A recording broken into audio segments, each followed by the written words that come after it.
toutes et à tous, j'ai l'immense plaisir de vous retrouver sur ma chaîne Booktube d'encre et de papier pour une nouvelle vidéo et même pour mon premier vlog. Voilà, aujourd'hui on est le vendredi 24 mai, il est 8h55 et ça fait à peu près 1 heure qu'on a quitté Paris. Je suis avec Chaton, voilà. Et on va aux Imaginales d'Épinal, qui est un festival du livre, de la fantaisie, fantastique, historique, etc. Où il y aura plein d'auteurs francophones, mais aussi des auteurs étrangers, des conférences, etc. Donc je vais essayer de vous embarquer avec moi. J'espère que ça va vous plaire.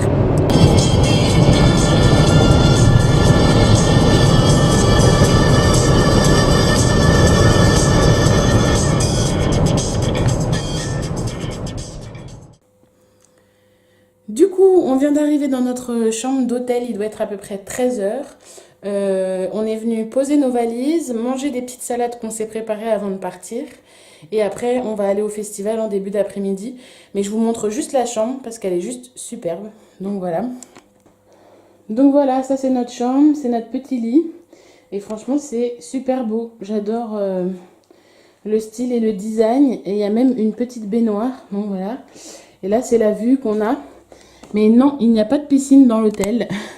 Manque de chance, c'est celle des voisins. Voilà, voilà. Du coup, voilà nos petites salades. Voilà, qu'on s'est préparées ce matin avant de partir. Des petites vinaigrettes en tube. On va se manger ça tranquillement à l'hôtel. Et après, on va décoller pour le festival. Coucou, c'est encore nous. Voilà, on vient de partir de l'hôtel, il est à peu près 15h. On est parti plus tard que prévu, mais parce que moi j'étais trop fatiguée, il fallait absolument que je fasse une sieste, j'en pouvais plus. Voilà, donc on part pour Épinal, on est à une vingtaine de kilomètres du festival. Je suis assez impatiente d'y être. Je vais essayer de vous filmer un maximum de choses. Après, je vous avoue que je suis pas très à l'aise à l'idée de me balader là-bas au milieu des exposants avec ma caméra. C'est pas du tout mon mode de vidéo habituel et du coup j'ai l'impression que ça fait un peu la fille qui se ramène, qui veut se la péter ou se filmer avec tous les auteurs, machin. Puis j'ai peur de les mettre mal à l'aise. Donc je vais essayer, mais ça m'intimide beaucoup. Après, moi j'attends une chose principalement de ce festival, c'est de rencontrer Eric Lhomme et de me faire dédicacer mon tome 1 de KDR le sorcier. Ça fait 15 ans que j'attends de rencontrer cet auteur. D'ailleurs, quand j'étais petite, ça va être un peu horrible ce que je vais dire, mais j'étais persuadée qu'il était mort, donc voilà, mais il ne l'est absolument pas. Et je rêvais voilà, de le rencontrer, c'est lui, c'est le premier livre vraiment de fantaisie fantastique qui m'a embarquée dans ces mondes imaginaires et j'étais tombée amoureuse de ce livre. Donc c'est vraiment un rêve de gosse. Voilà, après, eh ben, j'irai bien à certaines conférences aussi, notamment une cet après-midi qui parle de Bitlit. Après, on va faire au feeling, c'est un peu la surprise, un peu l'inconnu. J'ai un peu l'impression d'être une gosse à Noël, qu'attend le Père Noël. Bah, là, c'est un peu pareil. Donc, on verra ce que ça donne entre aujourd'hui, demain et dimanche matin. Surprise! Et voilà, du coup, vous voyez, il y a le petit panneau Épinal. Là, on n'est plus qu'à 4 km. Donc, on approche, on approche. Je tiens plus en place, on est impatient. Bon, bah ça y est, on est garé. Et vous voyez, le festival, visiblement, il est derrière nous. Il est là-bas, au niveau des tentes. Il y a des tentes blanches. Peut-être vous verrez mieux par là. Bon, on a un peu galéré à se garer parce que je sais pas si vous voyez, mais le parking, il est genre blindé de chez blindé. Et nous, on a un peu triché, on est garé là, moitié sur le terre-plein, moitié sur le trottoir. Mais bon, c'est pas grave, on espère que personne ne nous dira quoi que ce soit. C'est parti.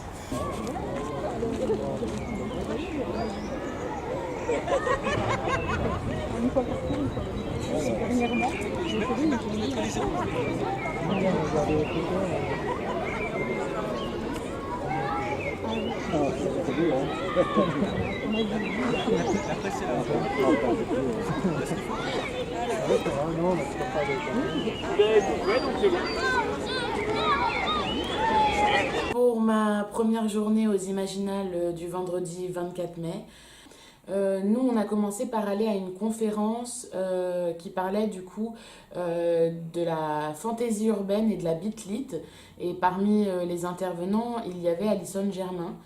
J'ai trouvé ça très intéressant parce que moi qui ai très envie de me mettre à écrire, Je trouvais qu'il y avait de bons conseils et que finalement chaque auteur avait un petit peu, même s'il y avait une définition commune finalement de la fantaisie urbaine, chaque auteur y mettait une nuance et c'était très intéressant. C'était vraiment super chouette de les entendre parler. J'essaierai de vous mettre des extraits voilà, de la conférence que j'ai filmée très rapidement parce que, un, j'étais concentrée sur ce qui se racontait et deux, j'avais pas trop envie de les gêner et de faire la grosse paparazzi. Mais ça m'a vraiment donné envie et j'ai l'impression que c'est une nouvelle tendance. C'est-à-dire que pendant très longtemps, on a écrit énormément de livres de fantaisie, fantastique, sur des farfadets, des trolls, des fées qui se baladent dans la forêt. Voilà, c'est un grand classique. Et que finalement, en allant vers la fantaisie urbaine, on trouve de nouveaux mondes à exploiter, de nouvelles manières de les exploiter. Qu'il y a certains mondes où la magie est complètement admise et d'autres où elle est souterraine, c'est-à-dire qu'il y a des gens qui sont au courant et pas d'autres. Et franchement, j'ai trouvé que cette conférence était géniale. Et je me dis que l'année prochaine, parce que là, je suis tombée un peu dessus par hasard. Je me suis dit, tiens, ça a l'air intéressant, je vais y aller. Mais l'année prochaine, je pense que je me calerai à l'avance exactement les conférences auxquelles j'ai envie d'aller. Et en fonction de ça, j'aménagerai mon emploi du temps parce que j'ai trouvé ça passionnant, tout simplement. Et que je regrette finalement de ne jamais avoir eu l'occasion d'aller à d'autres tables rondes comme ça pour discuter. Non, franchement, c'était super. Vous avez touché à beaucoup de choses, vous avez fait une étude de langue, vous êtes libraire Genèse, vous êtes booktuber, pas mal de gens, je pense, vous connaissent aussi sous cette casquette-là, de Lily Bookin.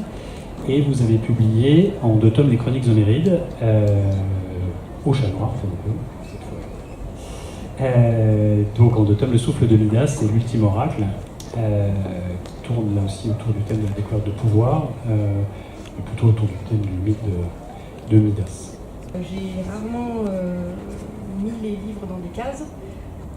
Bien que j'ai été libraire et qu'on aime beaucoup mettre les bouquins dans des cases, ou en l'occurrence dans des rayons. Après, effectivement, je suis assez d'accord avec ce qui a été dit. C'est vrai que Urban Fantasy, aujourd'hui, c'est un terme qui est beaucoup repris pour beaucoup de choses. Et c'est vrai qu'à la base, Urban Fantasy, au sens où on connaît, au sens premier, c'est vraiment une fantasy qui se passe, une fantastique qui se passe dans une grande ville. Effectivement, je suis assez d'accord avec ça. Après, moi, je dirais plutôt effectivement que mon roman est un fantastique au sens général du terme. Parce que mon héroïne, déjà, ça se passe en Cornouailles, dans une toute petite ville, donc effectivement, je suis pas sûre que ça correspond. Surtout qu'elle voyage énormément, donc la ville ne fait même pas partie réellement de l'intrigue. Alors mon héroïne, elle, effectivement, est totalement étrangère d'abord à tout ce monde mythologique. Enfin, elle connaît la mythologie comme vous et moi, comme tout le monde, mais elle n'avait pas conscience de ces fameux héritiers d'Homère qui sont gardiens donc, du pouvoir des dieux, dont elle fait partie, puisqu'elle a le gène, hein, c'est génétique. Et donc ça lui tombe un peu dessus, comme ça, totalement par hasard. Et ce qui m'intéressait surtout là-dedans, c'était un petit peu ce format un peu récit initiatique où elle allait apprendre en fait sur elle-même, sur ses pouvoirs. Évidemment, elle apprend à s'en servir au départ, effectivement, un peu comme toi, elle est complètement paniquée par rapport à ça. Donc elle touche en fait, tout ce qu'elle touche se change en or. Il va falloir qu'elle apprenne à maîtriser ce dont qu'elle pense être une malédiction au début. Donc vraiment dans le tome 1, on est vraiment dans ce côté un peu initiation et j'avais envie vraiment je me suis dit en fait quand je l'ai écrit, je me suis vraiment mis à la place de mon personnage en me disant voilà, si ça m'arrive à moi ou si ça arrive à quelqu'un comme moi en fait, comment est-ce que je réagis. C'était vraiment ça qui m'intéressait dans l'écriture. Donc ça c'est vraiment la construction du premier tome, et dans le second tome elle va en fait rencontrer d'autres héritiers d'Homère qui ont d'autres pouvoirs, dont effectivement la Pythie qu'on voit un petit peu dans le premier mais qui est beaucoup plus présente dans le tome 2, et découvrir toute cette communauté et comment est-ce qu'ils vont vivre en fait dans notre monde à nous, cachés effectivement dans cette ville qui est Estiapolis, voilà, juste à côté donc du sanctuaire de Delphes. Oui, en fait, en Chine, la magie, si déjà qu'ils n'appellent pas comme ça, hein, ils n'ont pas de terme exact pour parler de magie, c'est une science. Depuis le début, le Feng Shui, c'est une science architecturale. Et même de nos jours, à Hong Kong, on ne peut construire aucun bâtiment sans avoir l'aval d'un géomancien. Donc il y a des cabinets de géomanciens hein, qui sont des hommes d'affaires, mais qui mesurent les souffles, interrogent les dragons pour savoir si le bâtiment qu'ils construisent va être harmonieux. D'ailleurs, c'est intéressant, c'est que si vous regardez des fois la photo du front de Hong Kong, le front de mer, vous voyez un bâtiment qui est tout pointu, dont toutes les fenêtres sont des triangles hyper pointus, ce qui n'est pas du tout feng shui. Et ça, c'est la Bank of China, c'est-à-dire c'est la Chine communiste qui a imposé de construire ce building-là, juste pour dire à Hong Kong, on vous emmerde avec vos traditions, vous êtes à nous maintenant, et on fait ce qu'on veut.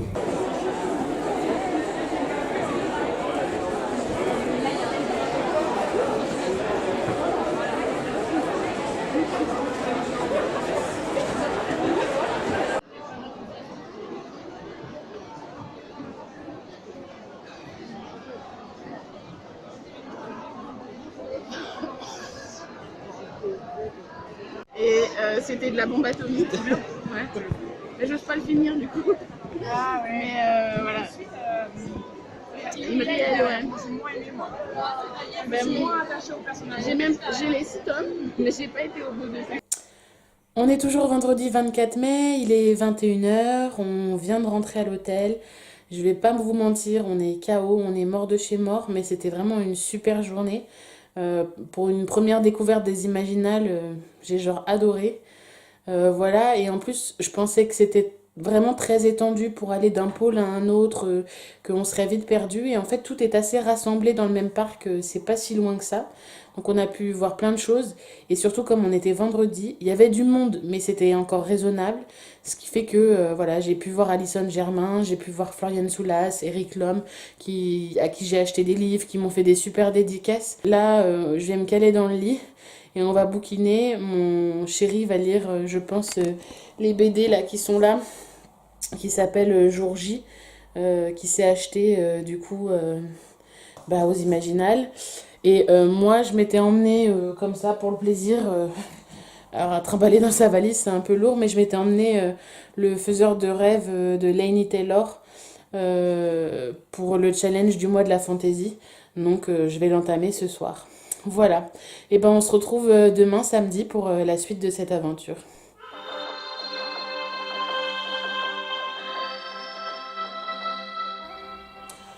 Le bilan pour ma première journée aux Imaginales du vendredi 24 mai. Écoutez, c'était juste génial, formidable, incroyable. Je vais pas vous cacher, au début j'étais un peu perdue, j'ai eu beau écumer le site internet de long en large, j'avais l'impression que c'était un festival immense, que j'allais me perdre dans la ville, qu'on allait avoir beaucoup de mal à se garer, qu'il y aurait un monde de malades, etc. Et j'avais peur d'être très intimidée par les auteurs, etc. Donc c'est vrai qu'au début on était un peu perdu, clairement. Et en fait, ça s'est fait super simplement. C'est très bien indiqué. Finalement, le festival est très varié, mais l'essentiel tient dans ce fameux parc au centre d'Épinal.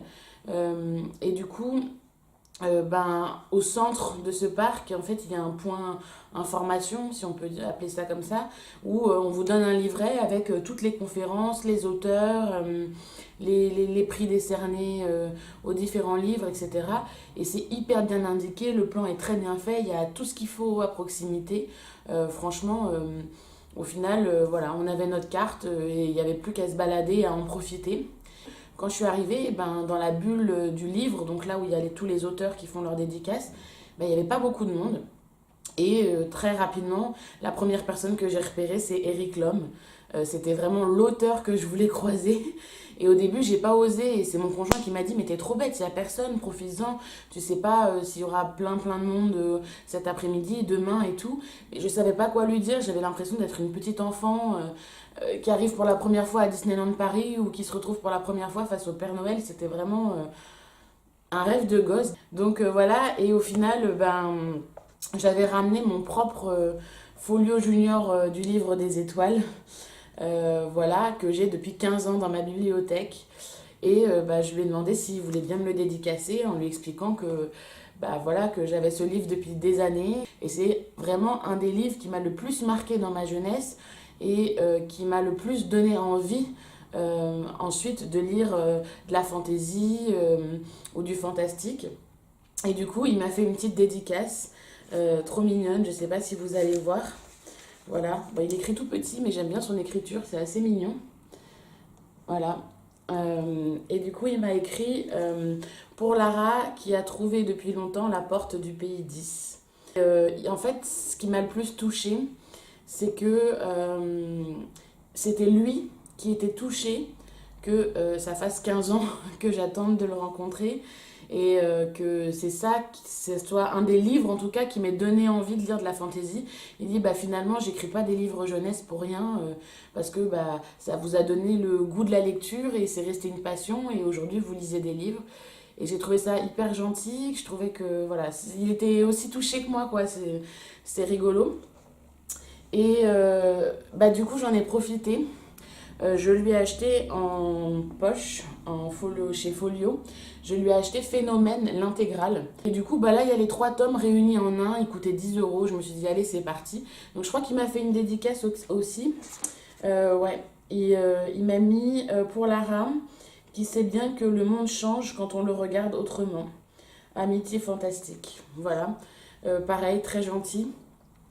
Voilà, et cette trilogie, c'est l'histoire de 4 enfants qui sont enfermés dans une clinique parce qu'ils ont des troubles du comportement, mais en réalité, ils ont plutôt des pouvoirs un peu magiques et particuliers.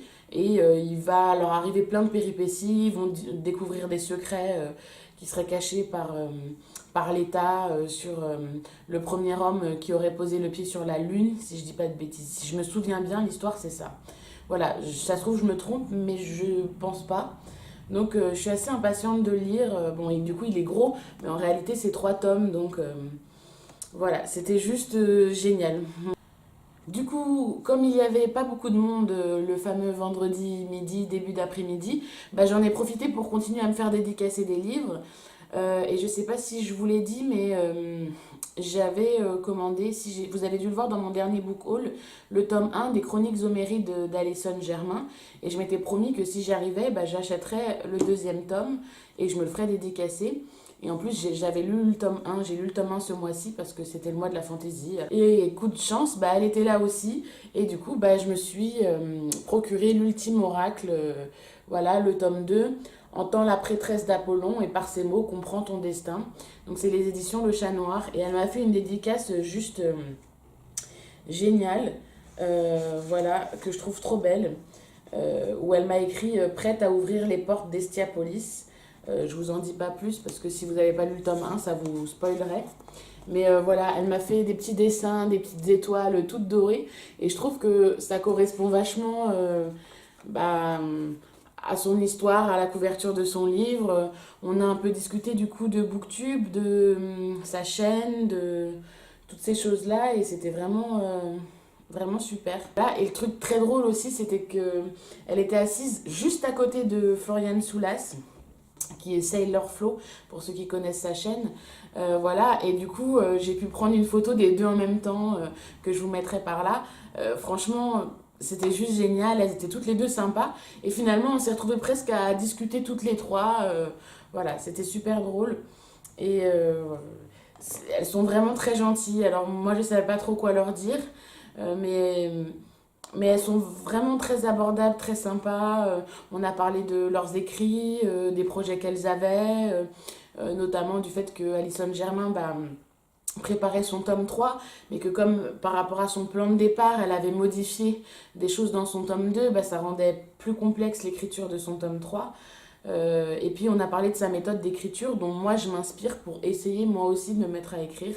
Je sais pas si un jour j'y arriverai, mais voilà, c'est un projet à très long terme. Et du coup, Floriane Soulas, j'avais déjà Rouille dans ma bibliothèque, que j'ai apporté exprès, où elle m'a également fait une dédicace. Non mais vraiment, vendredi, c'était... j'aurais pu jouer au loto, quoi. C'était le bon jour. Voilà, une petite dédicace toute mignonne. Après, j'ai été honnête, je ne l'ai pas encore lu. Rouille, mais c'est en projet, c'est toujours en projet. Mais j'aime beaucoup l'univers qu'elle a créé, j'aime beaucoup l'univers steampunk. Donc j'ai vraiment envie de découvrir l'histoire de Violante. Voilà, ça va venir très bientôt, ça c'est certain. Et pris dans la foulée, toujours, j'ai complètement craqué, j'ai tué mon budget. Vu qu'elle était là, je lui ai demandé si je pouvais lui acheter Les Noces de la Renarde, qui était sur son stand, qu'elle vient juste de sortir. Et là, ça se passe au Japon. Donc je sais juste qu'elle s'est beaucoup inspirée de la culture japonaise et j'aime beaucoup le Japon. Donc je trouve ça intéressant, surtout que de base, voilà, elle est française. Donc pour avoir les connaissances nécessaires pour écrire un roman fantastique sur le Japon, je pense que ça doit demander un travail de recherche assez important. Et j'adore la couverture. C'est trop beau, on dirait que voilà, c'est fait à l'encre, un peu comme un dessin japonais, quoi, tout simplement. Et pareil, elle m'a fait une petite dédicace toute mignonne. En plus, elle a changé de couleur parce que de stylo. Et du coup, elle m'a écrit: pour Lara, te voilà invitée par les noces de la renarde. Bon voyage dans ce Japon de légendes et de créatures mythiques, Floriane. Voilà, je trouve ça trop mignon. Salut les petits loups, aujourd'hui on est samedi 25 mai, il est 10h30 bien passé. On a fait la grasse matinée et du coup on est un petit peu à la bourre pour aller au festival parce qu'il y a une conférence à laquelle je voulais assister ce matin à 11h qui parle de l'influence aujourd'hui d'Instagram, Booktube sur la vente des livres des auteurs. Et c'est vrai que forcément c'est un sujet qui m'intéresse. Et comment aujourd'hui on utilise ces moyens de communication modernes pour faire valoir la vente de ces livres, etc. Donc je trouvais ça super intéressant, j'espère qu'on va arriver à l'heure. Après je pense que s'il n'y a pas encore trop de monde parce qu'on est samedi et que tous les gens qui travaillaient cette semaine vont en profiter, je pense, pour venir aujourd'hui, on va essayer d'aller acheter, moi j'ai encore quelques livres à acheter et il y a Chaton qui est avec moi. Qui lui veut acheter quelques BD qui sont des BD en fait qui sont revendus sur un stand et du coup à des prix très intéressants. Donc voilà, mais je pense qu'on traînera pas trop en milieu d'après-midi parce que la foule et la grossesse ça va pas faire bon ménage. Déjà hier pour Victor Dixon il y avait une queue incroyable. Alors je sais pas si vous savez, Victor Dixon c'est l'auteur de Phobos, mais du coup s'il y a trop de monde, moi j'aurais du mal à rester au milieu de la foule comme ça. Donc voilà à peu près le programme de la journée. Je vais essayer aussi de vous filmer un peu la conférence de ce matin si j'y arrive. Et puis je vous fais un retour un petit peu plus tard.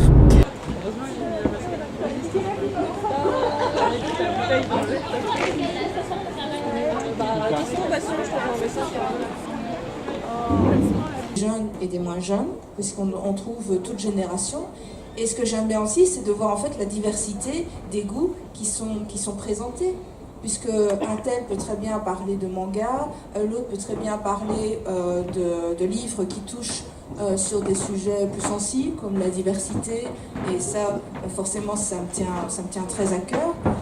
Voilà, pour moi, c'est vraiment intéressant de voir la diversité, quelque part, des prises d'opinion et de parole qui sont représentées. Littéraire qu'on n'aurait pas su avant qu'elle existait, au final, si on n'avait pas. Et puis de découvrir aussi des maisons d'édition qui n'ont pas encore de diffuseurs-distributeurs. C'est déjà super intéressant de voir à l'échelle des influenceurs comment elles peuvent être représentées et comment la diffusion, quelque part, peut être assurée. Alors, je vais te remercier d'avoir abordé la question.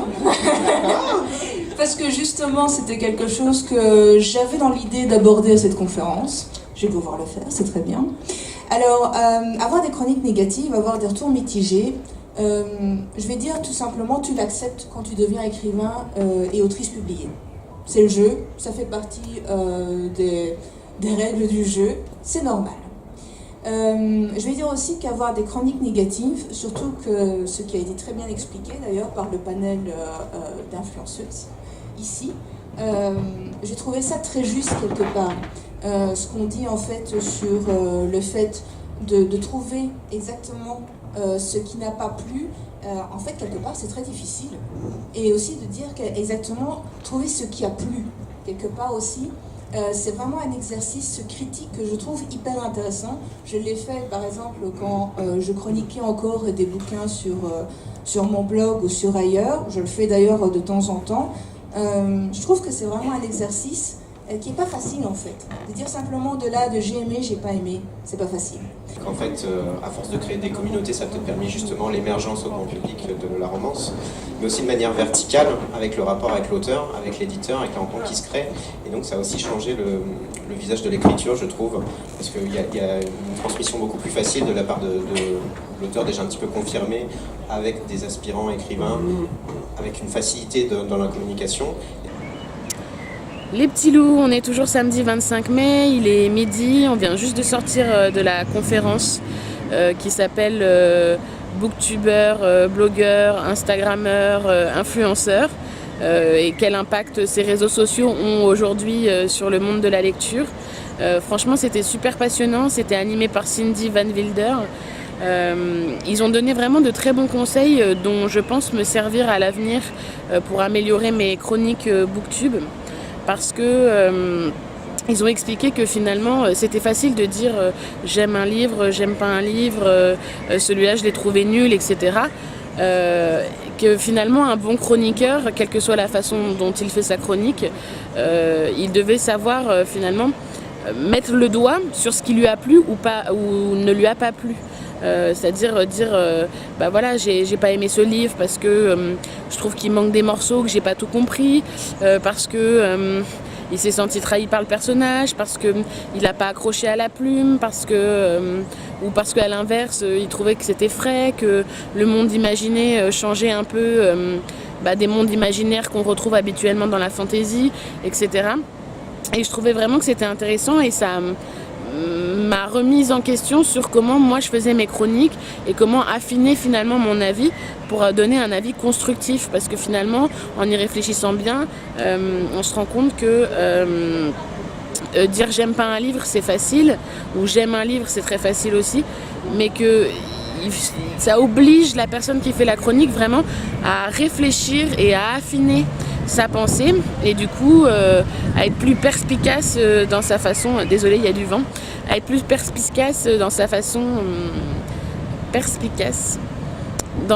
d'expliquer les choses, et j'ai trouvé ça vraiment passionnant, intéressant, et en plus ça m'a un peu rassurée parce que moi je vous avoue que depuis hier j'ai l'impression finalement, c'est la première fois que je viens aux Imaginales et j'ai l'impression d'être un bébé qui fait ses premiers pas, dans le sens où je croise différents booktubeurs que je connais, j'ose même pas les aborder ou leur dire bonjour. Par exemple, ça fait 2 fois que j'aperçois Maud de la chaîne des livres Une fille, mais j'ose même pas aller lui dire bonjour parce que j'ai peur de pas savoir quoi lui dire, etc. Je like souvent sa chaîne, mais en général je commande pas, etc. Et à mon avis elle connaît pas ma chaîne parce que moi je débute. Et voilà, j'ai l'impression qu'il y a un fossé entre ces booktubeurs qui sont très connus et qui sont de réels influenceurs, et même avec les auteurs. Hier, quand je me suis fait dédicacer des livres, j'osais pas filmer. Mon conjoint a pris quelques photos pendant que moi j'achetais mes livres et que je me faisais une petite dédicace et que je disais bonjour timidement.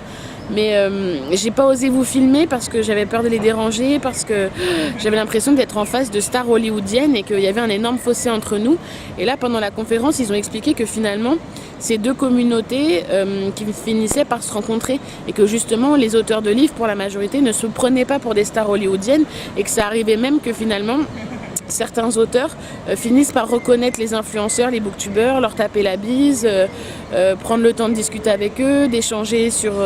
parce que si t'es écrivain, t'es avant tout lecteur, et que finalement ce fossé il n'était pas si énorme, et que c'était des gens tout à fait abordables, et qu'il fallait un petit peu dépasser sa timidité parce que tu pouvais avoir des discussions tout à fait naturelles avec eux.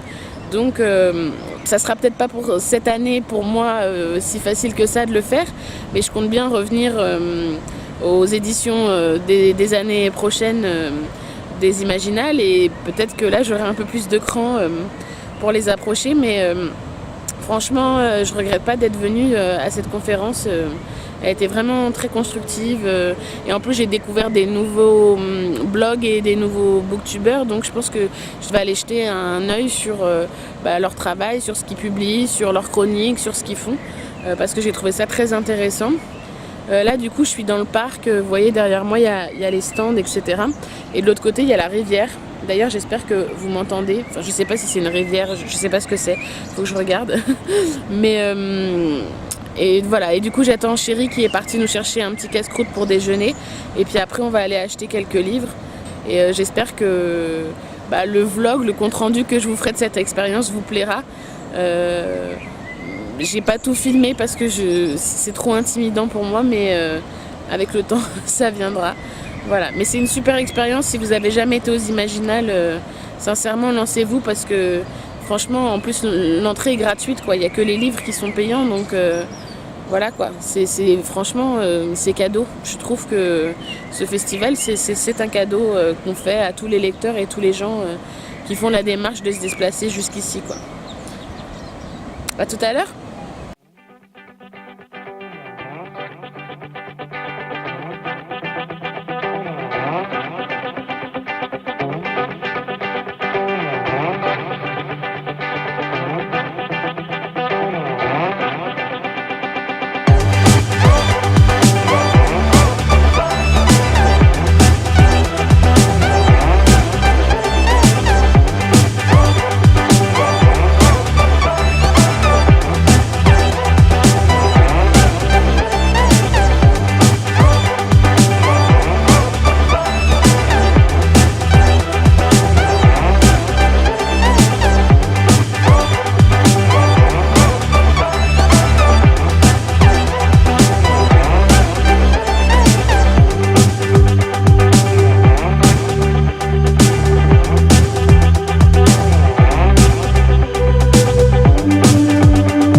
Les petits loups, il est 15h30. Nous, pour aujourd'hui, on quitte les Imaginales parce qu'il y a un monde de fous. On peut même plus circuler dans la bulle de livres, là où les livres sont vendus et les auteurs font les dédicaces. C'est incirculable, il y a des queues, c'est incroyable. Et en plus, tous les auteurs, il a beau être 15h, tous les auteurs disent qu'ils vont être de retour entre 14h et 15h. Et en fait, il n'y a personne. La majorité sont partis déjeuner et t'attends. Et moi, avec la grossesse, c'est pas possible, c'est trop fatigant. C'est dommage parce que j'ai vraiment acheté une superbe belle œuvre de Pierre Pével, Le Pays des Merveilles, les 3 tomes réunis dans un magnifique volume doré que je vous montrerai un petit peu plus tard. Et je l'ai attendu au moins une demi-heure, mais il est jamais arrivé et au bout d'un moment c'est trop long, j'ai trop mal au dos. Donc nous là on va aller faire quelques courses dans un centre commercial à côté. Et ensuite on va rentrer se poser un petit peu à l'hôtel ou aller se balader à côté, un peu dans la campagne près de notre hôtel. Voilà, ce soir on va se la faire cool. Peut-être qu'on repassera demain matin voir une conférence et voir si éventuellement il y a un peu moins de monde pour me faire dédicacer à Eternia et le Paris des Merveilles. Et puis sinon, tant pis.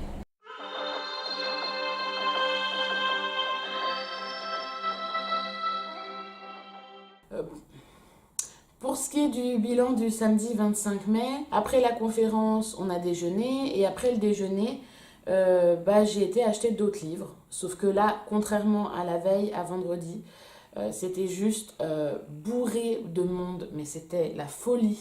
Donc du coup, samedi, j'ai acheté Aeternia de Gabriel Katz. C'est un auteur que j'ai jamais lu. Je ne savais pas par laquelle de ses œuvres commencer. Mais quand j'ai lu la 4e de couverture, c'est celui-là que j'ai choisi. J'ai fait tout son stand. Et du coup, c'est écrit... Donc d'abord, il a eu le prix des Imaginales 2013 et le prix des Aliénales 2014 pour cette œuvre.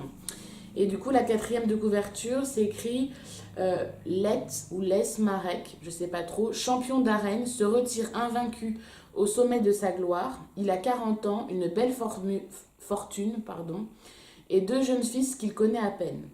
C'est à Kyrenia, la plus grande cité du monde, qu'il choisit de les élever, loin de la violence de sa terre natale. Lorsqu'il croise la route d'un culte itinérant, une étrange religion menée par un homme qui se dit prophète, l'ancien champion ignore que son voyage va basculer dans le chaos. Voilà, ça c'est le début de la 4e de couverture et c'est celui qui m'a donné le plus envie. Après, toujours samedi en début d'après-midi, ça faisait longtemps qu'il était dans ma wishlist, donc j'en ai profité. J'ai acheté Moana, le tome 1, La saveur des figues. Voilà, en poche de Silène Edgar, que je connais pas du tout. Autant j'avais entendu parler de ce livre, autant je ne connais pas du tout l'auteur. Et je sais juste que ça se passe en Polynésie, si je dis pas de bêtises. Je ne connais pas du tout l'histoire, je m'en souviens pas. J'ai dû le savoir à un moment donné. C'est aux éditions Castelmore. Voilà, mais il n'y avait pas de Silène Edgar en vue, donc pareil, je ne l'ai pas fait dédicacer le samedi. Et après, toujours samedi, j'ai voulu faire... je voulais acheter, en fait, le tome 1 du Paris des Merveilles, depuis très longtemps, depuis au moins 2 ans. Et j'ai jamais eu l'occasion. Et un tome du Paris des Merveilles, je vous mettrai une petite photo, il coûte quand même 18 €, quelque chose comme ça. Et j'ai fait un craquage, un gros craquage. Mais en fait, il y avait une édition limitée, comme ça, magnifique, qui réunit les 3 tomes. Et c'était tellement beau, vous voyez, il est sous blister, je ne l'ai même pas encore enlevé. Alors là, je vais l'enlever avec vous, si j'y arrive. Celui-là, il coûtait 40 €. Donc finalement, en fait, pour le prix de 2, vous avez les 3. Donc j'ai explosé mon budget, je pense que je vais avoir un problème avec ma banque. Mais j'ai pas pu résister. Je trouvais cette version vraiment trop belle. Je n'arrive pas à l'ouvrir. Ça y est, j'arrive à l'ouvrir. Voilà. Et il est juste magnifique, quoi. Je sais pas. C'est trop beau, quoi. Il est en tissu comme ça, avec toutes ces dorures, etc. Et en fait, à l'intérieur, dans cette version-là, vous avez les personnages du livre, je suppose, hein.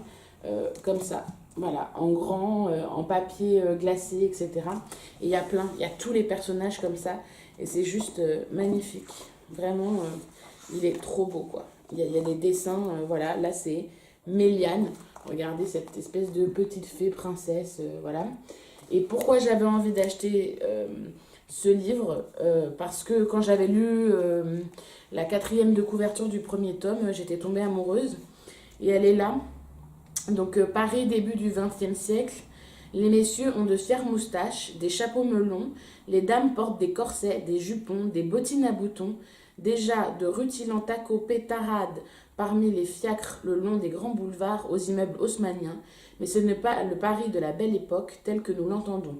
La tour Eiffel est en bois blanc, les sirènes ont investi la Seine, les farfadets le bois de Vincennes, des chats ailés discutent philosophie, et une ligne de métro permet de rejoindre le pays des fées. Voilà, j'ai trouvé que juste ce résumé-là donnait envie de lire cette trilogie. Mais je trouve que voilà, c'est vraiment une version collector. Salut la compagnie, on est dimanche 26 mai, il est à peu près 10h30, on vient d'arriver sur le festival, il est tôt, il n'y a encore pas trop de monde donc c'est super, en plus il fait super beau.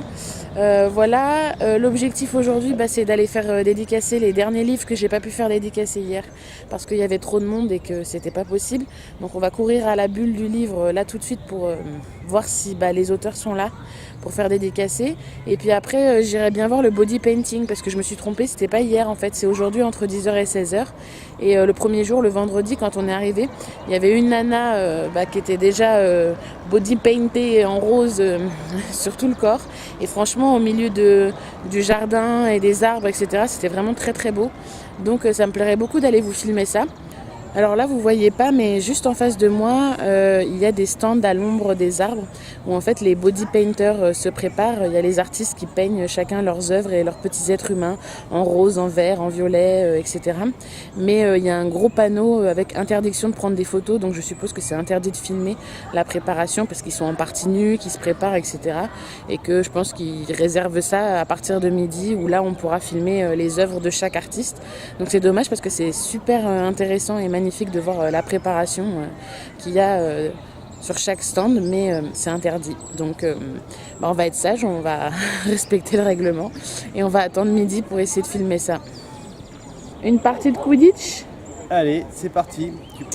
Donc là-bas, je ne sais pas si vous voyez, il y a des anneaux au fond et de ce côté-là. Et en fait, ça fonctionne, c'est entre le match de Quidditch et le match de foot. Vous voyez, il y a des joueurs qui ont des balais entre les jambes, enfin c'est des barres plutôt. Et ils se passent le soifle et le but c'est de marquer dans les anneaux. Mais comme ils tiennent la barre, eh ben, ils ne peuvent attraper la balle qu'à une seule main. À mon avis, moins pratique pour jouer, c'est pas possible. Ils ont l'air de bien galérer les pauvres, mais je trouve ça assez drôle d'essayer de faire un match de Quidditch en version moldue. Voilà, c'est vraiment rigolo.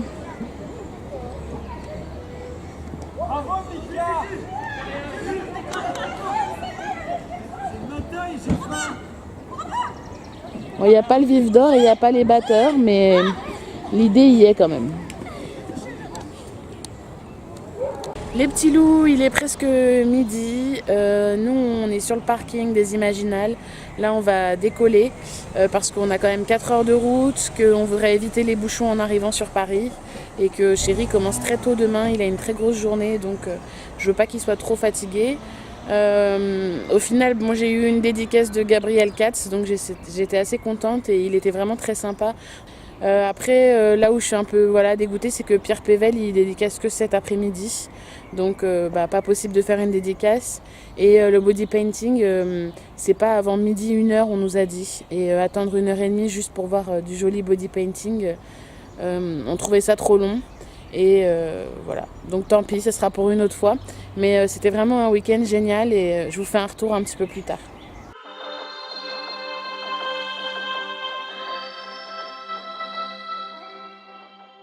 Pour ce qui est du bilan du dimanche 26 mai des Imaginales, on avait prévu de rester jusqu'à 15h au départ. Mais au final, on ne l'a pas fait parce qu'on avait peur d'avoir trop de bouchons en arrivant sur Paris. Après, du coup, c'est ce que je vous ai pas dit hier, mais en fait, j'avais l'espoir de croiser Pierre Pével et Gabriel Katz pour une dédicace. Pierre Pével n'était toujours pas là, donc j'ai laissé tomber pour le Paris des Merveilles. Par contre, Gabriel Katz était là, et il venait juste d'arriver en fait quand je suis arrivée devant sa table de dédicace. Et il a été super sympa. On a parlé de ses œuvres, il m'a expliqué que finalement ses œuvres se croisaient entre elles et qu'il conseillait de ne pas lire Le Puits des Mémoires tout de suite comme première œuvre parce que je les ai en poche dans ma bibliothèque, et il m'a dit que c'était mieux de lire d'autres sagas comme Aeternia en premier parce qu'il y avait des choses qui se recoupaient et que ça nous permettait de mieux situer le contexte du Puits des Mémoires. Et du coup il m'a fait une dédicace et j'étais tellement impressionnée de me dire que je rencontrais Gabriel Katz alors que j'avais jamais lu d'œuvre de cet auteur. Il m'a dit est-ce que tu veux un dessin, etc. Et je savais pas quoi lui dire. Il m'a dit vas-y choisis, je te dessine ce que tu veux.